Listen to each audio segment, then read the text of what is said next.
정부가 내년 초까지 정년 연장에 대한 노사정 합의안 마련을 추진하고 있는 가운데 만약 정년이 65세까지 연장될 경우 기업 부담이 연 30조 원을 넘는다는 조사 결과가 나왔습니다. 정년 문제가 노사 갈등을 넘어 세대 갈등을 촉발할 수도 있다는 우려 속에 사회적 공감대가 이루어질 수 있을지 관심입니다. 황혜경 기자의 보도입니다. 정년 연장에 대한 시민들의 생각을 물어봤습니다. 한 직장에서 올해 몇십 년을 일하신 분들이다 보니까 그분들이 이제 취업하려는 청년들보다는 조금 더 대우를 받는 게 조금 더 맞지 않나라는 생각이 들어서 저도 청년임에도 불구하고 개인 기업은 이제 이윤을 창출해야 되는데 수익이 없으면 굳이 그 많은 인력을 데리고 있을 수가 없지 않습니까?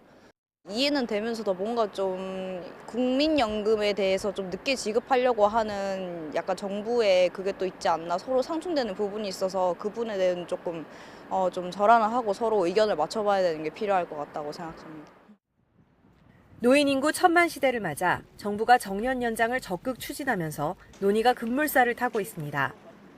현행 60세인 정년을 65세로 연장하는 게 골자인데 앞서 대한노인회장에 취임한 이중근 부영회장은 노인 기준을 75살로 늘려야 한다는 주장을 내놔 이목을 끌기도 했습니다.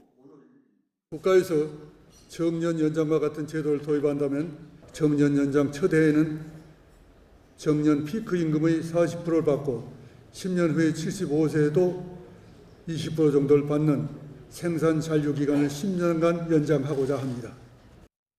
하지만 기업들은 난색을 표하고 있습니다.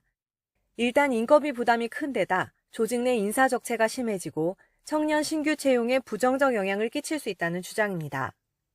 실제로 한국경제인협회가 의뢰한 조사에 따르면 65세로 정년이 연장될 경우 기업 부담이 한 해에 30조 2천억 원에 이른다는 집계도 나왔습니다.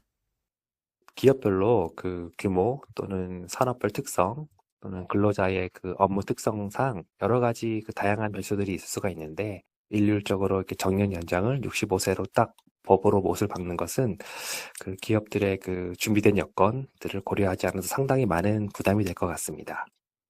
정년도 늘리면서 기업 부담은 완화하려면 근속 연수에 따라 임금 수준을 결정하는 연공급제나 호봉제에 손을 대야 하는데 이는 노조 측에서 받아들이기 쉽지 않습니다. 첨예한 이해관계 속에 정부가 반년째 노사정 대화를 이어가고 있지만 접점을 찾기가 쉽지 않은 상황.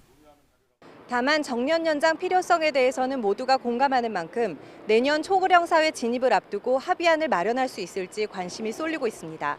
YTN 황혜경입니다.